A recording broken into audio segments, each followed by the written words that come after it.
bucket is on the T-bucket. So in this episode, we're gonna be starting the electrical, we're gonna be finishing up the interior, installing some linkages for the transmission. Now, if you're just joining us and you didn't see episode 12, well, and episode 13, go check it out. I'll put the link above there. We took this old motor, made it look like it's ready for a hot date with a few cans of spray paint, finally got it running so we know it works. Got a few things we gotta fix on it. So if you haven't caught episode 1, I'll put it up for you. Hit the like and subscribe, and well, let's get to wrenching. All right, guys, so you know I can't just jump into episode 14, whatever the hell we're on here, and just start going at it without giving you guys a little bit of recap, because I know for some of y'all that have been following the build, there's a few things that actually look kind of different on here. So we'll get to the motor here in a second.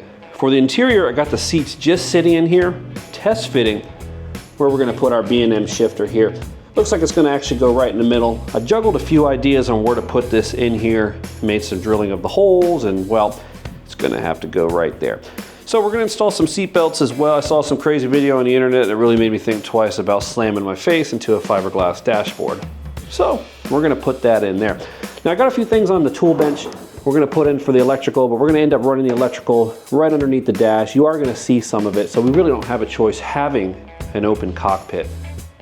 Now for the motor here, we did have a few ballooning and some leaks some of you guys kind of pointed out to me, which I did not see. So we're gonna go ahead and we're gonna replace this bottom feed line here, and hopefully it rectifies our slow leak on what we have here. We're gonna get it started up too and make sure everything sits good and doesn't leak at all.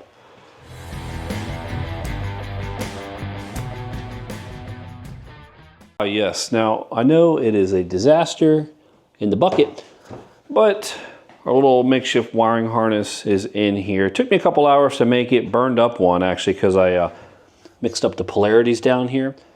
And I did ground the hot and essentially hot to hot, and it burned it up. So we made another one. So now we need to check to see if it works, which we don't have anything on right now. But let's step over to the back.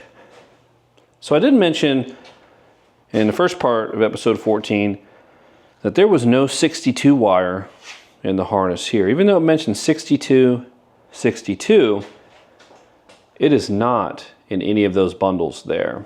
So ended up finding out that, well, you got to kind of make it, which I'll go over that here in a second. You guys remember that switch that we installed? Well, I ran everything to that. So let's turn it on.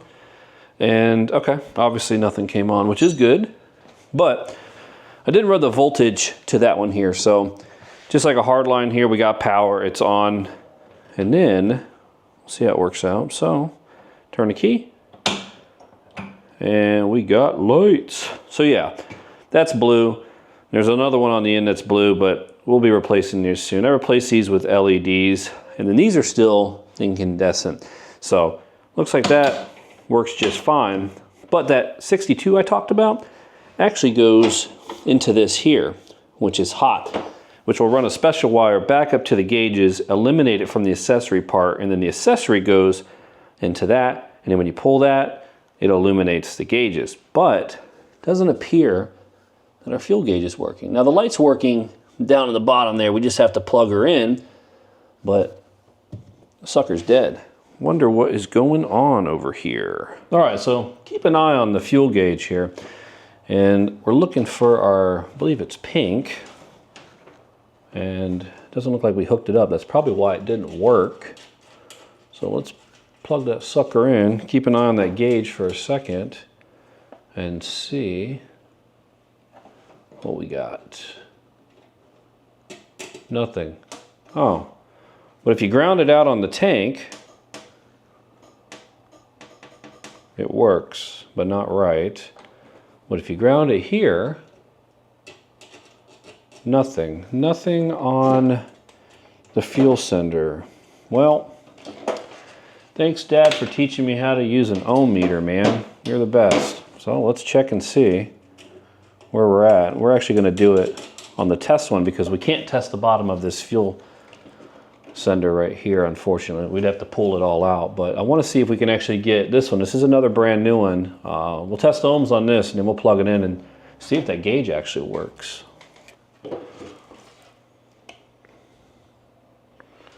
All right. Where's my test leads at? So I think this one might be, let's check it out and just see if we ground it on the fuel tank for now. It's grounded up front. I checked all that, so we'll set it midway. See if the gauge works. Oh, it works a little bit. All right, but barely. Huh. Well, what if, well, let's check this really quick. Even though we're not using this one, I gotta know. So we'll set it like it's empty. Let's make sure this gauge works. All right, so about 229, 230, and then we'll go all the way up. We should somewhere around 30-ish, right? 36, 37. So if the tank is full, it's supposed to read about 33. If the tank is empty, it should be about 240-ish. So that works there. Let's try this one up here, right where the probe would go. So we'll check the top there, and then I know the tank is a quarter full, so it's working. Huh, okay, well in theory, our gauge sender should work, but it does not on the gas. All right, so let's see what the hell's going on here and try the pink to the tank. So nothing, but if I ground out the pink, it moves just a little bit. Huh. Well, let's try something stupid. I'll take that. Let's grab this. So we'll put this one here, and we'll just say we got a full tank. And then we'll grab the fuel sender. I wonder if I need to run a ground. I mean, I got a ground on the gauge, but it doesn't necessarily call for its own ground. So I may run its own ground. All right, so got it up, ground it out on the battery. Look at that. So if it has its own ground, it actually works. Interesting. Definitely not what the instructions say. So that's using the other gauge. Yeah, works just like that. Interesting. Okay, well, we know that works here. We know this probably works there. So what we need to do is we need to run our own ground from there. I got this SOB figured out here. So I ran the ground from the fuel gauge and, well, it didn't work. Came all the way back here thinking it needed its own ground, and I'm dumb. Because we clear coated the frame and then I used self-tapping screws to go from the tank into the frame, it's not enough of a ground. So essentially it's kind of looking at, it doesn't say anything about grounding this out because it's going to ground to the tank, which grounds to the frame, but it's not getting a good ground. So for right now I ran just a quick little wire here, and I'm going to tap it to the battery. I'll probably run it to the frame itself, and we should get, haven't tested it yet, should get fuel. Let's see. Look at that. And the fuel gauge works. Damn, that only took like 2 hours to figure out, but yeah, that's all it is. It's a grounding issue up here. Well, not up here, back here, but I don't like all these wires floating around this damn battery right here. It's kind of scary. I'm waiting for it to just like explode. But you'll know if it exploded because we won't have an episode 14 part 2. So now that we're kind of done back here, let's go ahead and get this all cleaned up. But since we got the lights on right now, how about we go ahead and set the mood and take a little look. They're not very bright, but they work out. Again, we'll replace the other ones with the blue when they come in. I think they're 1156s, but they don't look too bad, I don't think. Considering they're just, well, considering they're the economy gauges that we have going on here. But yeah, they don't look too bad. All right, so well, the reason we ended essentially part 1 of episode 14 was ran out of these marine grade connectors and they were supposed to come, they didn't, but I ended up taking advantage of the situation. Got more wire braiding, LEDs came in, all that, but that's not important stuff there. What's most important to complete our circuit is essentially our headlight dimmer there. We couldn't really proceed any further unless we had that here. So And on top of that, on the actual wiring harness on the T-bucket, I accidentally snipped the connectors in the harness, so I had to get another set because I pretty much just mangled up the other one because I read it incorrectly. Now with that said, I went ahead, and since we're doing electrical, got ourselves some road runners, you know, the beep beep.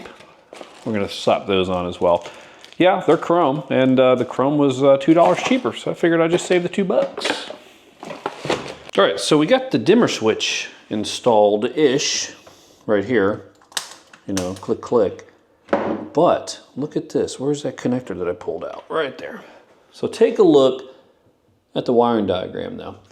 You can see this one's going to be essentially a double wire into one spade, single, and then et cetera, et cetera. So here was the one that I actually snipped, but looking at it, they actually wired it, well, if the camera will zoom there, incorrectly. They got that one in the wrong pin than that one. So it's probably a good thing we actually ended up getting rid of that. If you take a look there, you can see how it's set up.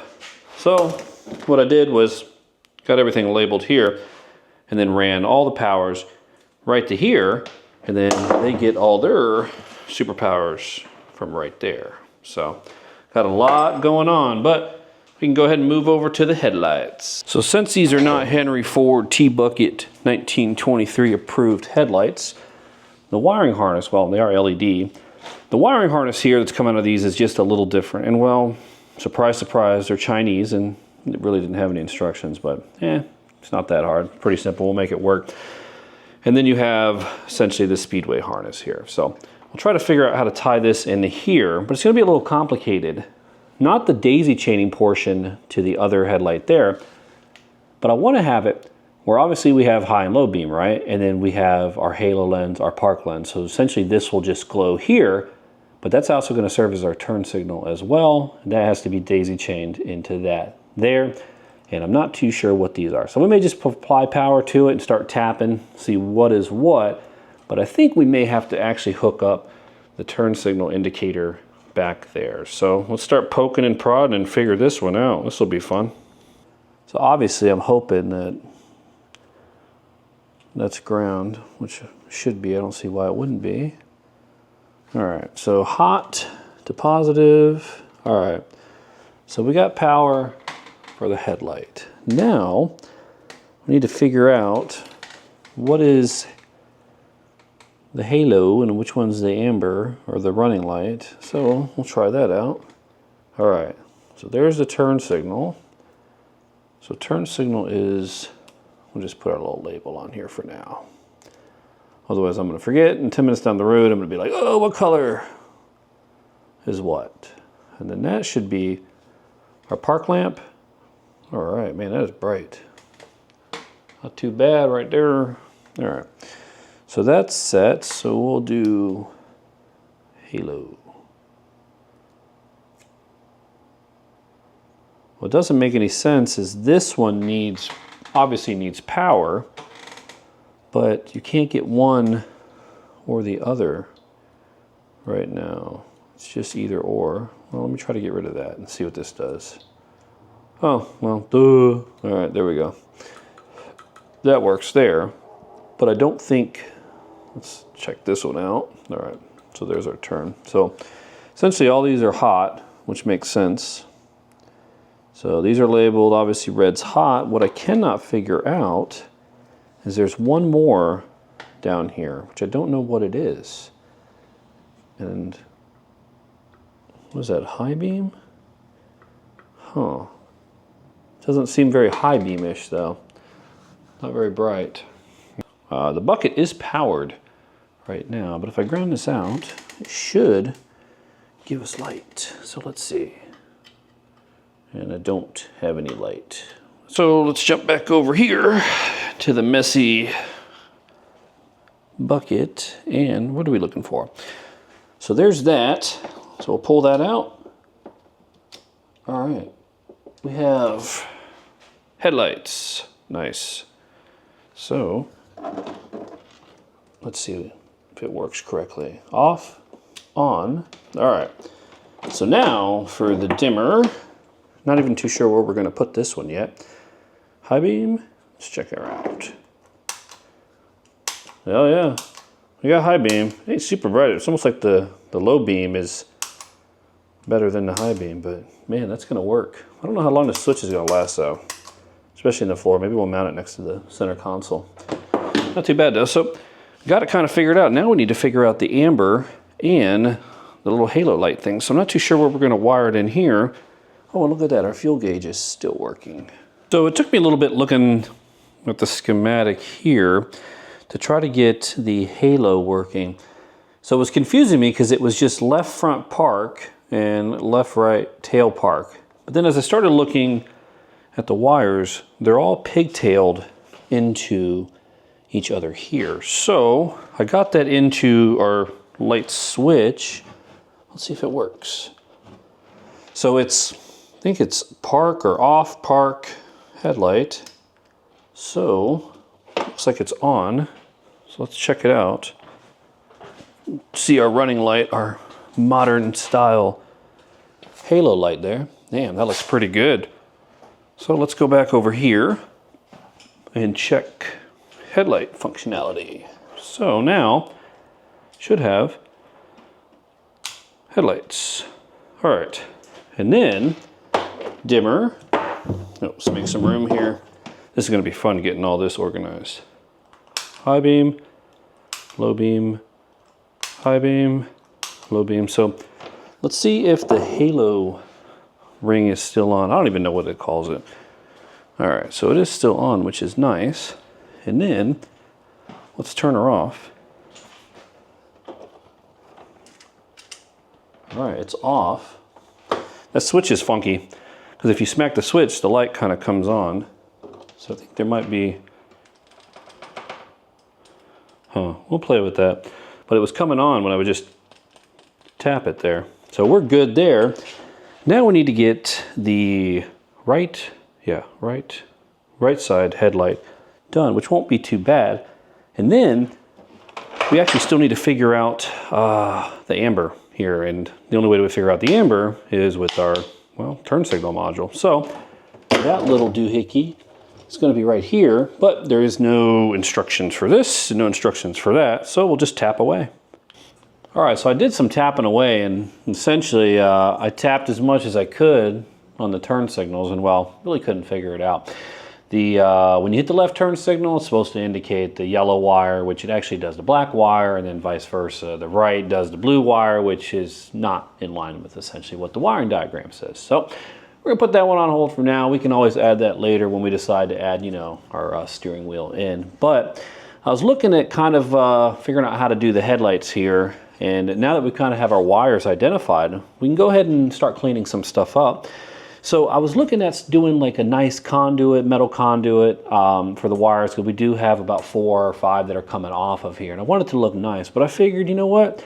I can do a hell of a job wire braiding. So we'll trim these back here now that we have them all identified, the yellow, the whites, the blacks, the reds, and not even too sure what this color is. Make it look pretty.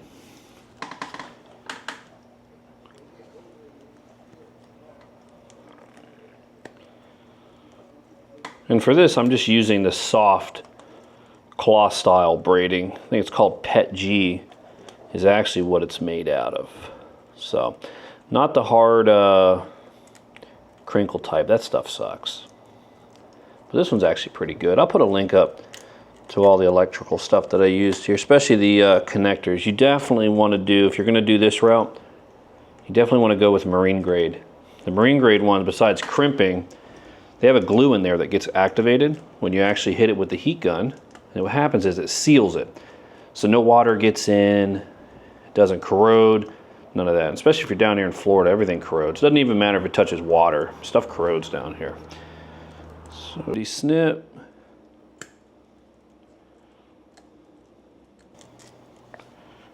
Nice little wrap. And then what we can go ahead and do, and I'm leaving just a little bit down here, just in case I ever have to adjust these lights. I have just a little thread down there.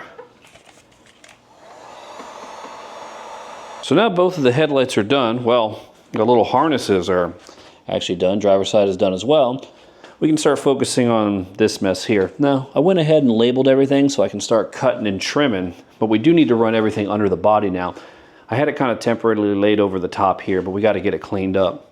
All right, so we got the wires run temporarily now to our, pretty sexy wire braided stuff we got going on. Haven't tested the headlights. Now, again, if my scientific calculations are correct and we did everything that we were supposed to do, they should turn on. So, haven't done amber, park, any of that stuff, or the halos, but let's turn her on. So we're on, we got power. And then, you know what, let's just turn this off really quick. So you can get the full IMAX experience. And then, let's see what we got. Huh, no headlight. Oh wait, bam, there they are.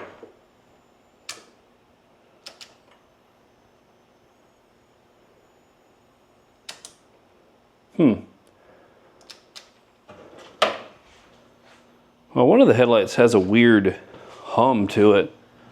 This one, it's got a weird hum. I think it's coming from this one. Now, they're LEDs, but yeah, this one has like this weird hum to it. And there's no, it's almost like it's gonna explode or something. I don't know if you guys can hear that, but it's very, very high pitched. There's no fan in there, nothing. Everything's wired correctly. Let's step back and take a look. Those are super bright though. Now, it seems like this humming sound comes and goes. Right now, it's real high. I want you guys listen to that really carefully.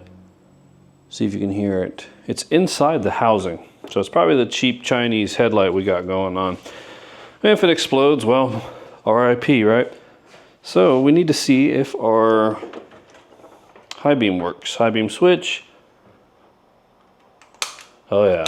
Well, let's see if they're both working though. Let's make sure. So the pitch goes away when you go high beam. It's really interesting. So both high beams are on. Man, these are like stupid bright. Henry Ford would be so proud. And turn them off. All right. Yeah. Damn. It really gets a high pitched sound when you do that. Now it's gone. Now it's back. We'll look into it. Not too concerned about it. Power off. And headlight off. Nice. So let's check the lighting on the halos now and pull that out. All right, so we have halo lighting, but our turn signal is screwed up. It doesn't flash at all, and I'll tell you why here in a second. Well, I don't really know why, but I'll tell you what I've done. For some reason, it just doesn't work. And turn the headlights on. All right. So I've spent about 8 hours and, haha, did what we do best, made a mess. But what I cannot figure out is with the turn signal switch. I can get the turn signal, so essentially the amber, to come on, but when I turn it on here, it's not pulling a load. Now, originally, it took me a while to figure out that these were, I guess, load version flashers.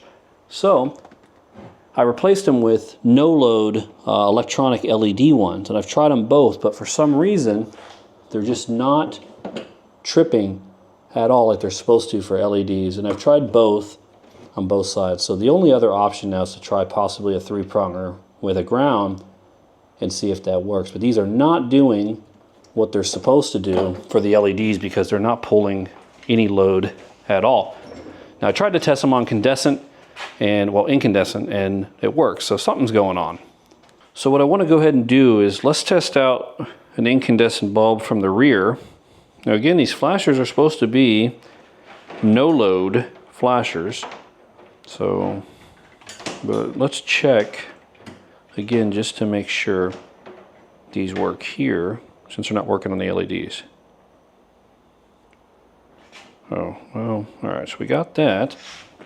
And then, let's check this here. Oh, wrong one maybe, hold on. What am I doing wrong here? Wrong test lead. Let's try that again. So, now, all right, so these, well, they work, so we know the flashers work, so it's got to be that they're not in fact advertised as no load flashers. So, you got to send them back, get some new ones, but we'll continue with our wiring. So I tabled the flasher thing for right now while I'm waiting on those no load resistors, and we'll put those in. But I went ahead and shortened up the wires and ran left, right turn, our hot, and then our park lamp. Now, it took me a little bit back here because, not because these were difficult, but because there was so damn much wiring left over and to trim out of the harness back here. So there is a little bit of a hot wire here for a third brake light. I'm gonna keep that back here. I'll twist it off and tuck it away. Maybe later on down the road, we may install some other lights, maybe some trunk lights, trunk lid. But let's see if this sucker works.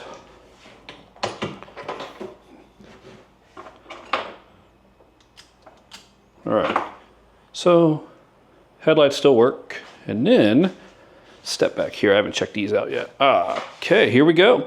So these are the incandescent bulbs for right now. I do have some LEDs we will slap in there on the table. And the blue light, it's not too overpowering. Let me try to turn the light off really quick and check it out and see what we got. We'll dim it just a little bit. So yeah, it's not too bad. Pretty reasonable there, but we'll get it matching the front there so it's just as bright. I mean, not insanely bright, but you know, you can see me coming up behind. So there's not really much left to do. Just got to clean up some loose ends down on the bottom for the rear end. There's still a lot to do on the front. So got it jacked up. We're going to scoot down there, get it cleaned up. We got our legendary Harbor Freight jack stands, you know, the ones that you hear the horror stories about that kill people. So hopefully these don't crush me to death here, but we'll jump on the bottom, and then we can start tidying up all of this. Been at this about 6 hours or so trying to figure out the headlights, and well, between the dash lights, headlights, tail lights, wheel lights, radiator lights, whatever, I think we finally got it going. All the flashers work now that I know, so we'll test that out here shortly, but I need to try to figure out how to, well, clean this one up here.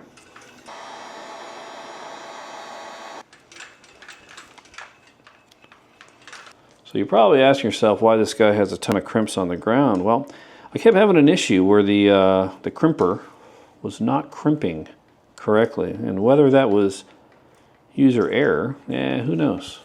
But I do know that the ones that are actually on there are going to work fine. So no failures that I know of.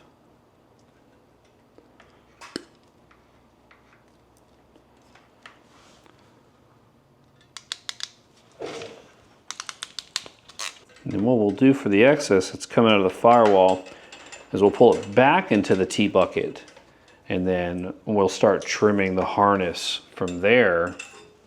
And if we're lucky enough, we may have enough wire left over from this wiring harness to wire another damn T-bucket, because I kid you not, I think I have like 100 feet floating around here.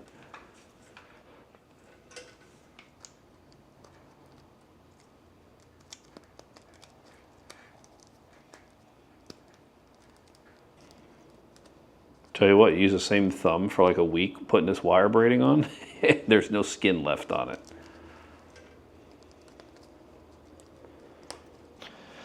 All right, so we got a bit of an issue. Well, it was an issue, not really an issue now. So when I went to go put the steering column in, because, well, it's time to tidy up the wires, I found that the hole in the firewall was not actually set to the proper, well, angle. It's supposed to be cut to 50 degrees, but when I went down there and checked, it was only cut for a straight 90 through. Now, it's something that I should have checked before I painted and did all this, you know, fancy body work we got here, but I'm warning you guys now, if you're doing the Speedway body, make sure you check your angles. Now, that glory hole shaft hole here that I'm talking about is essentially that hole right here. So it was off. It was drilled at, well, a 90, well, maybe an off 90, more of an 80. It wasn't drilled correctly. So that's my fault for not checking that before I actually started painting and doing all the work. But we got it fixed now. On the inside, there's your mounting bracket. So this one here is a 55 that I'm going with there. You can go with different variations, but the book specifically says 55. Now, for the steering shaft here, I went with a 24. You could probably get away with a 23. The manual says to use a 28, but considering the room in a T-bucket, 28 is going to be way, way too much. So I also went with like a quick detach steering wheel here, just to make sure that I have plenty of room when I'm sitting in here, and if I ever have to get up, I can pull this out, throw it overboard, and then get in. Well, let's double check. Let's see if we got steering, and we don't. Oh, that's right, it's not connected. Let's fix that. Well, looks like we may need to adjust our box here, because if I turn the steering wheel, I get nothing out of the Vega box. So nothing's actually turning. So there's a screw up here. Once we probably get everything ready to go, we'll give that an adjustment. Let's see if it actually turns. Yeah, so the wheels do turn, but there's about, good amount of play. So we'll get that adjusted out. All right, let's see if those long, lonely nights paid off on our wiring. So let's slap the old Harbor Freight. Remember when these things were free? They're not free anymore. I think they're like $8 for these suckers. All right, so we should be, actually let's ground out our probe really quick over here instead of the side of the block. So that way we have a good ground. So it should be 0. We shouldn't have anything coming through that. Let's turn it on to accessory. Should be 0. Let's go to run. Now it should go hot if we did everything correctly. All right, so the battery's a little low, but that's gonna work for me. And then we'll take it back to run. I'm sorry, to accessory, nothing. And then what I wanna check really quick is let's slap the probe in there and then let's turn it over really quick just to make sure we're still getting hot. And just tap it really quick. All right, that'll be fine. Battery's dead, it's dropping a little bit, but we do know we have power. So we'll get this lined up, get this pushed outside, start her up. Well, we'll probably have to add some water. So now we got her out, let's go ahead and start her up. Did put some old coolant in there, just some basic water here. Ready to go, not too much gas. I haven't actually started this up in a couple weeks. So should start right up. And then we'll make sure our gauges work. We'll bring it up to temp.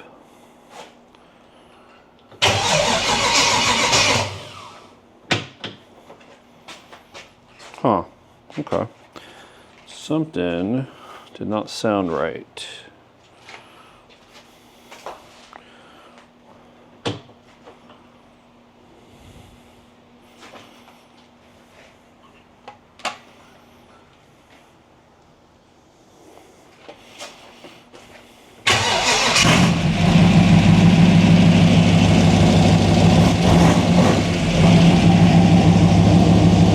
Nothing here, and then we got oil pressure and then nothing on the water, so it's gonna have to warm up obviously.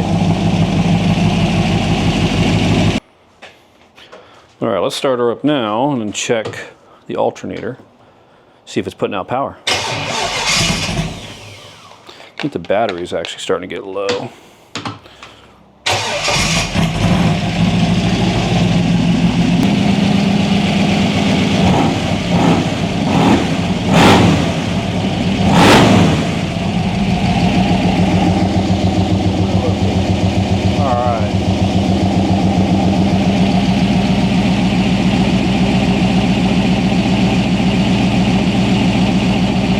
Up there in temp. That thermostat looks like the gauge is off though. Way off. Well, let's jump around to the other side.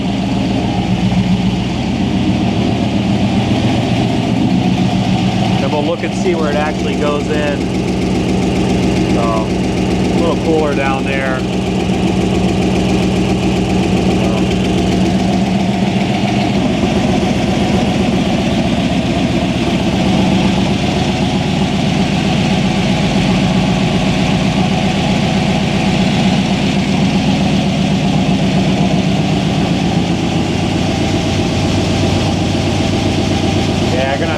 Look at that fuel gauge too. Something else is going on back here with the ground. So we'll get that fixed. Little gremlins here and there.